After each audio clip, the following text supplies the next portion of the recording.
Nah, dalam konteks ini kita hari ini diundang hadirkan untuk merumuskan sebuah gagasan ide dalam rangka menyusun program-program perencanaan yang matang di tahun-tahun yang akan datang dengan berdasarkan potensi yang dimiliki oleh Desa Padang. Karena sesungguhnya indikator kemajuan sebuah daerah termasuk desa itu ada 3 prinsipnya. Yang pertama adalah bagaimana kita mengukur tingkat kesejahteraan masyarakatnya. Yang kedua, kita mengukur bagaimana proses kinerja pemerintahannya terkait dengan layanan umumnya. Dan yang ketiga adalah daya saing. Maka inilah yang kemudian menjadikan rujukan kita untuk membangun desa dengan baik. Maka potensi Desa Padang ini sungguh luar biasa dan tentu berbeda dengan potensi desa-desa yang lain yang ada di Kecamatan Singojuru, bahkan yang ada di Kabupaten Banyuwangi, kacamata. Kenapa saya katakan demikian?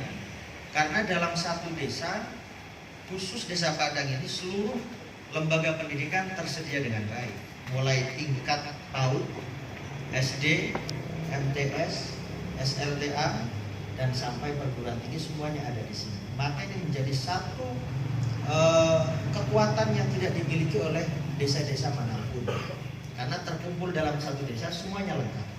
Dan ini menjadi kebanggaan kita semua. Tinggal bagaimana seorang pemerintah desa memanage hal ini dengan baik. Bapak sekalian yang saya hormati, karena kita hari ini sedang merencanakan sebuah karena dalam konteks perencanaan itu tidak lepas dari pendekatan 4 pilar, 4 hal yang perlu didekati. Yang pertama adalah pendekatan secara politik. Kalau sekupnya desa, kalau bupati, kepala desa termasuk presiden, gubernur itu punya 2 wajah. Di satu sisi dia punya wajah sebagai politisi, di satu sisi dia punya wajah sebagai birokrat. Birokrat itu digerakkan dengan aturan, sementara politisi itu digerakkan dengan idealisme.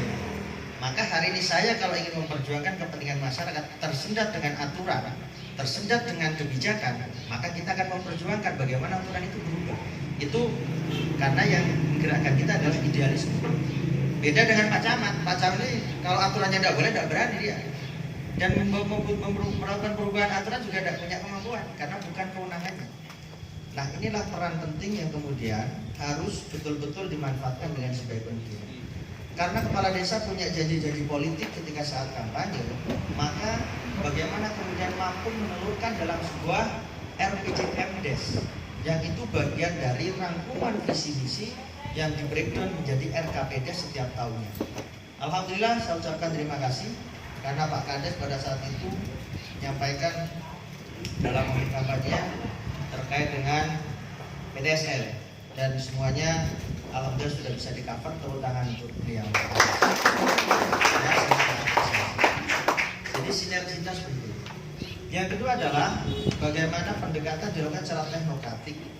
Apa teknokratik itu? Pendekatan berdasarkan kajian-kajian secara ilmiah, kajian-kajian secara akademik yang dilakukan oleh para akademisi dan pakar.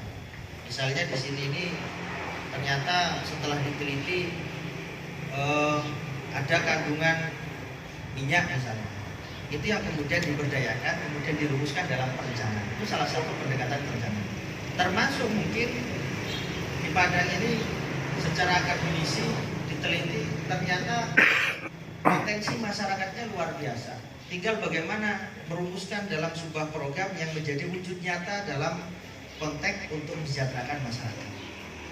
Yang ketiga adalah pendekatan secara partisipatif. Hari ini kita diundang dalam rangka pendekatan secara partisipatif. Makanya tadi Pak Camat menyampaikan ini adalah forum kita untuk menyampaikan ide dan gagasan. Forum di mana kita diajak untuk berpikir secara jernih, bukan untuk kepentingan pribadi, bukan untuk kepentingan golongan, bukan untuk kepentingan kelompok, tapi muaranya adalah untuk kepentingan masyarakat kita. Dan inilah peran masyarakat yang hari dilibatkan, karena dalam konteks good governance, pemerintahan yang baik itu tata kelolanya adalah pemerintah harus menempatkan rakyat sebagai subjek, bukan sebagai objek. Artinya sebagai subjek apa? Ikut turut serta menentukan arah pembangunan, bukan kemudian sebagai objek yang hanya menerima manfaat pembangunan. Sehingga usulan-usulan yang nanti bisa di cover oleh pemerintah desa ya tentu skala prioritasnya harus dilaksanakan. Ketika tidak mampu dalam mengcover usulan-usulan yang nanti muncul, maka di sini ada peran dan fungsi wakil rakyat, terlebih wakil rakyat dari desa Padang. Ini harus dimanfaatkan betul. Karena bagi saya, meskipun masyarakat Padang tidak pernah mengusulkan, ketika saya merasa ini butuh dibangun, saya harus bangun. Termasuk urusan lampu jalan semuanya, alhamdulillah sudah terpenuhi. Mulai dusun Andong, dusun Padang Lor, Padang Kidul, dan Gendengan semuanya sudah terang. Ya, kalau Padang kemudian namanya desa Padang terus makin peteng kan, tidak imbang Pak Bola ya. Biasanya Pak Bola ini yang banyak usulan. Kalau tidak kelar di sini bisa diusulkan kita. Karena urusan anggaran itu tidak bisa mengcover, Pak. Jadi secara bertahap, tadi disampaikan ada 1,9 miliar. 1,9 miliar itu kalau dibandingkan dengan basis kebutuhan masyarakat kita, tentu itu tidak sebanding. Makanya harus bertahap. Kenapa jabatan kepala desa itu ada sampai berapa tahun? 6 tahun. Ini mau diusulkan 10 tahun ya? Usulkan 10 tahun. Masih dalam proses perjuangan. DPR juga mau usulkan 10 tahun juga. Jadi artinya apa? Artinya anggaran desa yang tadi sudah ada aturan main, tidak boleh serta-merta menggunakan apa kata saya misalnya. Iki apa jare aku wis beres, tidak bisa. 1 rupiah dikeluarkan harus dipertanggungjawabkan. Makanya dalam siklus pengelolaan keuangan daerah itu ada 5 tahapannya. Ada perencanaan yang hari kita lakukan dan penganggaran, kemudian pelaksanaan, setelah penganggaran, setelah perencanaan baru nanti dilaksanakan. Ada penatausahaan, tata usahanya seperti apa, cara mencairkan duit, prosedur itu diatur. Yang keempat adalah pertanggungjawaban. Setelah semuanya selesai dipertanggungjawabkan. Baru yang kelima adalah pemeriksaan, diaudit. Kalau di sini ada inspektorat. Inspektoratnya ketua BPD ya. Ini saya koreksi sedikit mumpung ingat. Ini adalah hari ini rapat yang luar biasa melibatkan rakyat.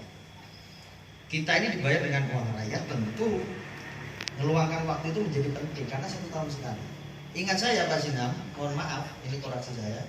Seingat saya hadir ke sini 2 kali ya. Pak Sinam, ya, 2 kali ini ya. Ketua BPD tidak pernah hadir. Nah, makanya ini mohon disampaikan saja karena penting, Pak. Penting dalam rangka untuk mengawal proses pembangunan ini, Ketua BPD juga harus hadir dan terlibat aktif. Tidak hanya melepaskan kepada anggota-anggota saja. Ini koreksi sedikit.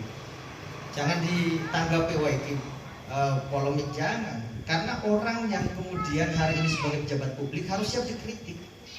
Jangan hanya kemudian siap manisnya saja, harus siap dikritik.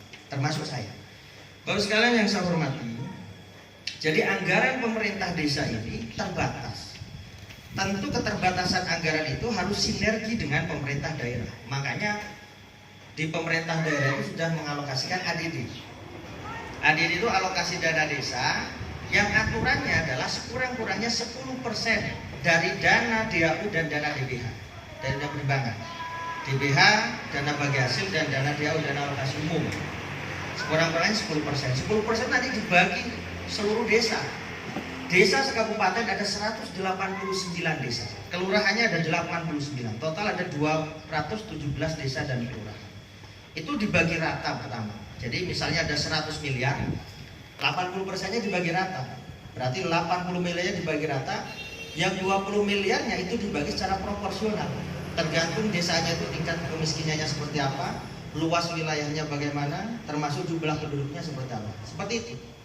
Maka hari ini ketika ada wakil rakyat yang tidak dimanfaatkan untuk kepentingan pembangunan masyarakat, ya tentu jenengan rugi.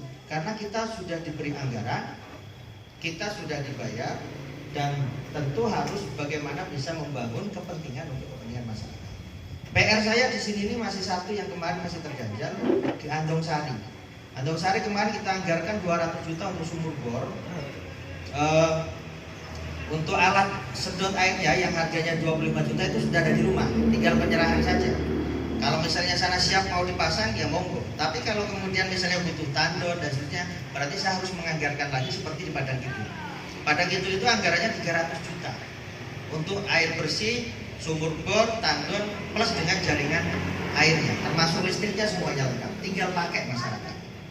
Termasuk urusan-urusan paving, urusan-urusan misalnya Pak Jinam tidak bisa menyelesaikan dengan anggaran desa, bisa diserahkan ke kita. Tinggal sampaikan, cukup WA mana alamatnya, insya Allah selesai. Artinya apa? Itulah peran fungsi DPR sebagai pemegang kendali anggaran dalam proses menentukan arah kebijakan bersama antara eksekutif dengan legislatif. Saya kemarin memimpin Banggar di Banggar perubahan anggaran ini. Jadi proyeksi di APBD 2021 itu proyeksi PAD kita ada 592 miliar. Di perubahan ini diturunkan 74 miliar, berarti totalnya menjadi 518 miliar. Tidak tahu PAD-nya di sini berapa targetnya.